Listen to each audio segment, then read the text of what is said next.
नमस्कार दोस्तों, स्वागत है आपका पुनः एक बार नए क्लास में। तो आज आइए दोस्तों देखते हैं कि और आगे अपने लोग को क्या पढ़ना है उसके बारे में आज देखते हैं। ठीक है, पिछले क्लास में मैंने आप लोगों को जो है यहाँ तक मैंने आप लोगों को पढ़ा दिया था। ठीक है, पिछले क्लास में मैंने आपको प्रतिरोध के बारे में बता दिया था कि प्रतिरोध क्या होता है और उसके क्या क्या गुण होते हैं और प्रतिरोधकता क्या होता है, इनके बारे में भी मैंने आपको बता दिया था। मैंने ये भी बताया था कि अगर देखिए, अगर रास्ता अगर लंबा हो जाएगा तो रास्ता लंबा हो जाएगा तो आपको चलने में क्या हो जाएगी, आप थक जाइएगा, परेशानी होने लगेगी चलने में। तो उसी प्रकार से करंट का भी होता है। ठीक है, अगर तार लंबी हो जाती है तो उसको चलने में क्या होता है, दिक्कत होता है।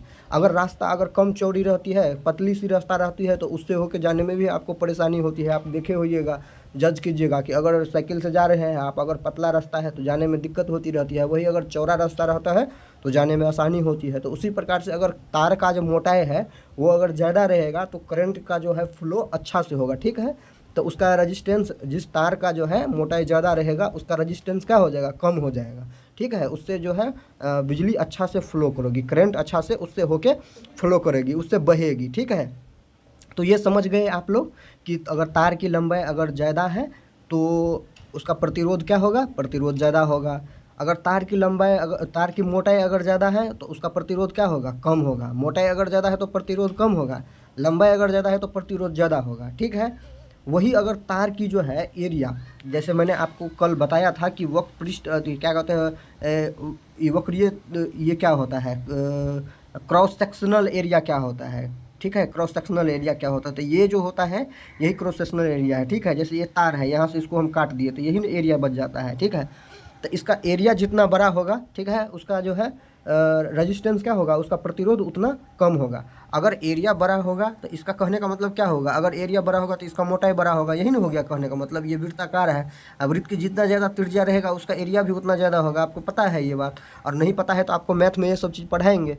तो ठीक है, तो क्या क्या चीज़ आपको बताएं अभी हम, ये सारे चीज़ पे अभी हम डिस्कशन करेंगे। अभी अब मैंने आपको क्या बताया कि अगर तार की लंबाई ज़्यादा है तो प्रतिरोध क्या होगा, ज़्यादा होगा। तो ये डायरेक्टली प्रोपोर्शनल हो जाएगा, समानुपाती हो जाएगा। ठीक है, तो यहाँ पे समानुपाती लिख दिए। अगर तार की मोटाई ज़्यादा है तो उसका प्रतिरोध क्या हो जाएगा, उसका प्रतिरोध कम हो जाएगा। यानी कि उल्टा रिलेशन है, जब मोटा होगा तो प्रतिरोध कम है, जब पतला होगा तो प्रतिरोध ज़्यादा। इसलिए यहाँ पे देखिए समानुपाती क्या लिखे हैं, 1/1/a लिखे हैं। ठीक है, उल्टा रिलेशन को क्या बोलते हैं, 1/a बोलते हैं। यहाँ पे देखिए, जबकि ए नियत राशि है, जबकि एल जो है एक नियत राशि है। यहाँ पे देखिए एरिया और जो ये लेंथ है वो कांस्टेंट रहेगा। ठीक है, ठीक है, जब ये कांस्टेंट रहेगा तब की बात बोल रहे हैं। अब देखिए समीकरण 1 और समीकरण 2 से देखिए, समीकरण 1 और समीकरण 2 को दोनों को मिलाते हैं। ठीक है, दोनों को मिलाते हैं। देखिए दोनों आर का क्या है, समानुपाती है, तो ऐसे लिख सकते हैं हम आर और समानुपाती एल इंटू ए लिख सकते हैं। ठीक है, इसको इस प्रकार से लिख सकते हैं हम। ठीक है, देखते जाइएगा कि हम क्या क्या कर रहे हैं। अब आर पे देखिए, आर समानुपाती हो गया एल बट्टा ए का, ये तो जानते हैं आप लोग, समझते हैं। और देखिए इस समानुपाती को हटाने के लिए यहाँ पे जो है एक कांस्टेंट ले लिए, एक नियतांक ले लिए। ठीक है, जिसको रो बोलते हैं। क्या बोलते हैं इसको, रो बोलते हैं, रो बोलते हैं इसको। जो क्या कहा जाता है, इसको प्रतिरोधक कहा जाता है। प्रतिरोधकता और प्रतिरोध और प्रतिरोधकता दोनों क्या होता है, अलग अलग होता है। प्रतिरोध और प्रतिरोधकता क्या होता है, अलग अलग होता है। प्रतिरोधकता क्या है, किसी जो पदार्थ का गुण है प्रतिरोधकता। ठीक है, तो यहाँ पे रो क्या लीजिए, प्रतिरोधकता लिए, और जिसको क्या बोलते हैं, रो बोलते हैं इसको। यहाँ पे मैंने आपको लिख के दे दिया है। तो आर इजकल टू क्या ले लिए, आर इजकल टू क्या, rho upon rho into l upon a. ठीक है, आर बराबर रो इंटू एल अपॉन ए।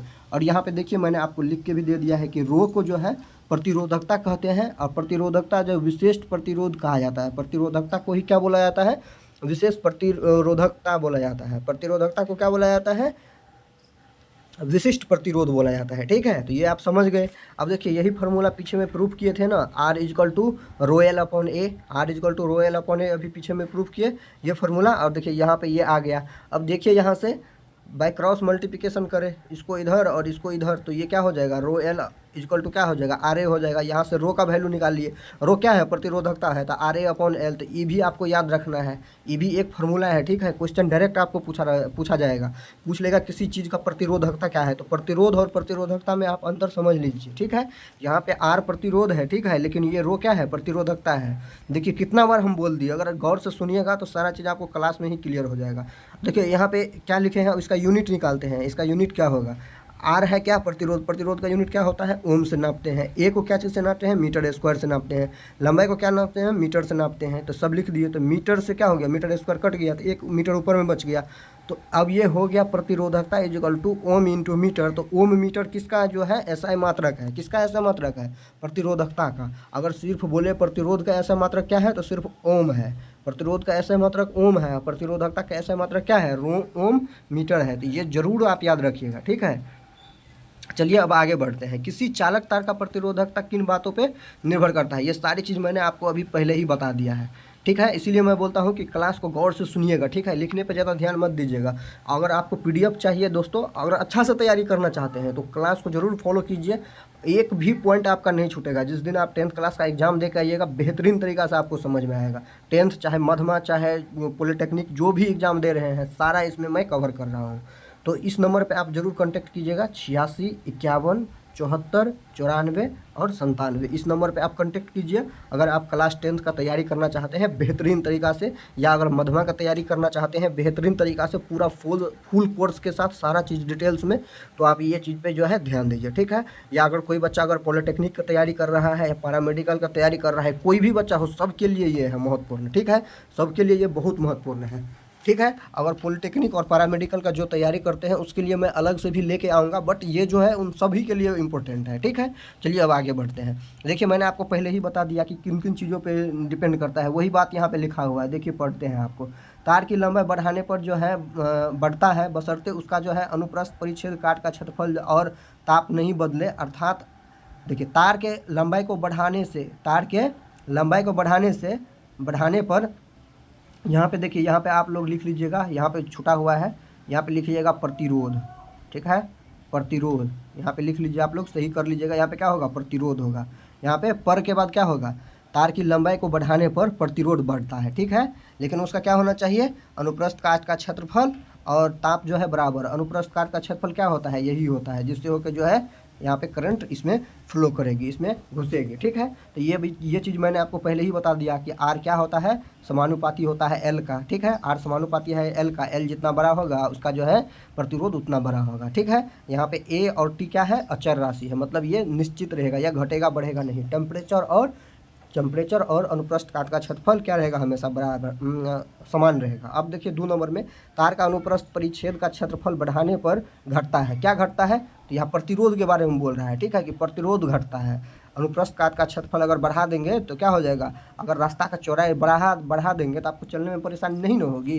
अगर रास्ता का चौड़ाई को अगर हम घटा देंगे तो चलने में क्या होगी, परेशानी होगी। तो इसीलिए अगर तार का अनुप्रस्थ काट का क्षेत्रफल बढ़ा देंगे तो करंट को फ्लो करने में कोई दिक्कत नहीं होगी, बशर्ते उसकी लंबाई और ताप जो है न बदले। यहाँ पे लंबाई और ताप जो है नियत रहेगा, और यहाँ पे जो है अनुप्रस्थ काट का क्षेत्रफल और तापमान जो क्या है, नियत रहेगा। ये समझ गए, ये पहले भी मैंने आपको बताया। आर जो है क्या हो जाएगा, व्युत्क्रमानुपाती बोलते हैं इसको। व्युत्क्रमानुपाती हो जाएगा किसका, ए का हो जाएगा, मतलब एरिया का, ठीक है। इतना तक समझ गए। अब यहाँ पे देखिए क्या लिखा हुआ है कि प्रतिरोध प्रायः मैग्नीन के तार के बनाए जाते हैं, जो निकेल लोहा तथा क्रोमियम की बनी मिश्र धातु होती है, ठीक है। इसको आप जरूर याद रखिए। मैग्नीन के तार का प्रतिरोधक बनाया जाता है, जो किसका मिश्र धातु होता है, मिश्र धातु होता है क्रोमियम का बना होता है, निकेल का बना होता है, लोहा का बना होता है, ठीक है। मैग्नीन निकेल लोहा तथा क्रोमियम का बना होता है, ठीक है। ये आप जरूर याद रखिएगा। अब देखिए ताप बढ़ाने पर चालक तार का प्रतिरोध बढ़ता है। अब देखिए मैं आपको एक चीज़ मैं उदाहरण दे रहा हूँ, ठीक है। उदाहरण को गौर से सुनिएगा, सुनने का आप लोग अच्छा से काम कीजिए, ठीक है। यहाँ पे आप देख लीजिए, मैग्नीन तार का प्रतिरोध जो है ताप का गुणांक बहुत ही कम होता है। मैग्नीन तार का प्रतिरोध ताप का जो है गुणांक बहुत ही कम होता है, ठीक है। अब यहाँ पे देखिए 2 नंबर में देखिए, 1 नंबर में तो प्रतिरोध मैग्नीन तार का होता है, ये आप समझ गए। मैग्नीन के बारे में क्या होता है ये समझ गए कि क्या क्या चीज़ से मिलकर बना रहता है। अब दूसरा नंबर और तीसरा नंबर देखिएगा और ध्यान से सुनिएगा। ताप के बढ़ाने पे जो है चालक तार का प्रतिरोध बढ़ता है, ये बोल रहा है। देखिए अगर किसी रास्ता से आप जाइएगा, जब बहुत गर्मी रहती है जिस टाइम में, उस टाइम में अगर जाने के लिए आपको कहीं बोला जाएगा तो आपको कितना परेशानी होता है। वही अगर नॉर्मल मौसम रहता है, ना ज़्यादा ठंडा रहता है ना ज़्यादा गर्मी रहता है, तब आप आराम से चले जाते हैं।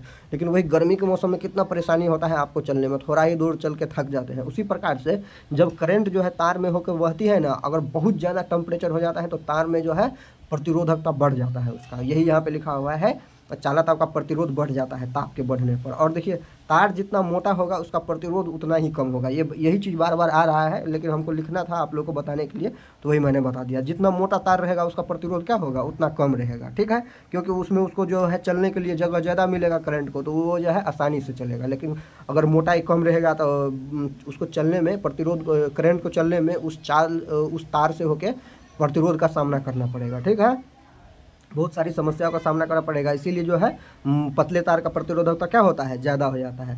ताप बढ़ने पर अर्धचालक की विशिष्ट प्रतिरोध, देखिए यहाँ पे ये इस पॉइंट को देखिएगा, ताप बढ़ने पर अर्धचालक के विशिष्ट प्रतिरोध घटता है, जबकि चालकों का विशिष्ट प्रतिरोध बढ़ता है। देखिए अर्धचालक क्या होता है और जो है चालक क्या होता है। चालक वो होता है जिससे होकर करंट जो है पूरा फ्लो कर जाते हैं, ठीक है। इसको जो है अर्धचालक को है सेमी कंडक्टर बोला जाता है, समझ गए। अर्धचालक को क्या बोला जाता है, सेमी कंडक्टर बोला जाता है। ये सिलिकॉन को बोल सकते हैं अर्धचालक। जो आप देख रहे होइएगा कि सौर प्लेट में जो लगा हुआ रहता है, सोलर प्लेट में, वो सिलिकॉन का ही जो है फॉइल उसमें लगा हुआ रहता है। वहाँ पे क्या होता है कि जैसे ही टेम्परेचर बढ़ाइएगा ना, तो टेम्परेचर बढ़ाने पे क्या होता है कि वहाँ पे जो है वो करंट है आसानी से फ्लो करने लगता है, उसका प्रतिरोध घट जाता है, ठीक है। अगर अर्धचालक है तो अगर टेम्परेचर बढ़ाएंगे तो उसका प्रतिरोध घट जाएगा, लेकिन अगर चालक है और टेम्परेचर बढ़ाएंगे तो प्रतिरोध उसका क्या होता है, बढ़ जाता है। तो जितना भी सोलर प्लेट आप देखते रहते हैं उसमें सब में सिलिकॉन का फॉइल लगा रहता है। जैसे ही उसको सूर्य के ताप में रखते हैं तो उसका प्रतिरोध क्या होता है, बहुत घट जाता है, जिसके कारण उसमें से करंट जो है बहने लगता है, जिससे हमको मेरा बैटरी चार्ज हो जाता है। आप लोग का बैटरी देखिएगा घर में जो है उसी फॉइल से चार्ज होता है, सोलर प्लेट से, तो उसमें सिलिकॉन रहता है, ठीक है, ये समझ गए। सेरामिक्स का विशिष्ट प्रतिरोध बहुत ही कम होता है। ये एक जो है मेटल होता है, ठीक है, सेरामिक्स, ठीक है, और इसका जो विशिष्ट प्रतिरोध क्या है, इसका बहुत कम होता है। विशिष्ट प्रतिरोध कहने का मतलब आप समझ रहे हैं, मैं यहाँ पे प्रतिरोध का बात नहीं कह रहा हूँ। विशिष्ट प्रतिरोध किसको बोला जाता है, प्रतिरोधकता को बोला जाता है, उसको क्या बोलते हैं, रो। इसका ऐसा मतलब क्या होता है, ओम मीटर होता है। ये सब चीज़ पहले आपको पढ़ाया हूँ मैं अभी जस्ट पहले, तो ये सब चीज़ सारा बात आप याद रखिएगा, क्योंकि आपको जो है ये सब सारा चीज़ जो है आपको ऑब्जेक्टिव में पूछा जाएगा। चलिए अब आगे बढ़ते हैं, ठीक है, अब आगे बढ़ते हैं, अब देखते हैं कि क्या है। देखिए यहाँ पे मैंने आपको एक क्वेश्चन दिया है कि मैग्नीज जिसकी प्रतिरोधकता जो है यहाँ पे आपको दिया है 4 × 10⁻⁷ ओम दिया है, ठीक है। इसको कैसे पढ़ते हैं, 4 × 10⁻⁷ इसको पढ़ते हैं, और ओम दिया है। ये किस चीज़ का निशान है, ओम का निशान है। कि एक तार का व्यास, इसका व्यास दिया है, तार का जो है व्यास दिया है 0.4 मीटर का दिया है, ठीक है।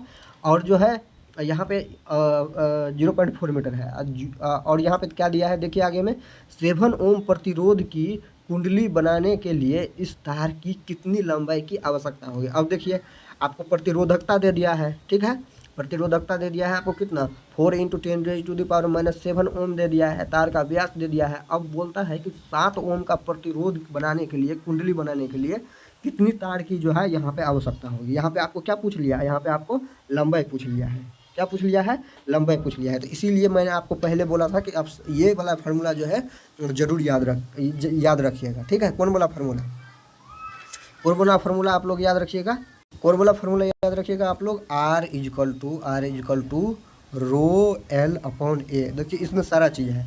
यहाँ पे क्या करना है, हमको प्रतिरोध निकालना है, 7 ओम का प्रतिरोध निकालना है। हमको क्या पूछा गया है यहाँ पे कि कितनी लंबाई तार की, हमको L पूछा है, यही L का वैल्यू हमको निकालना है।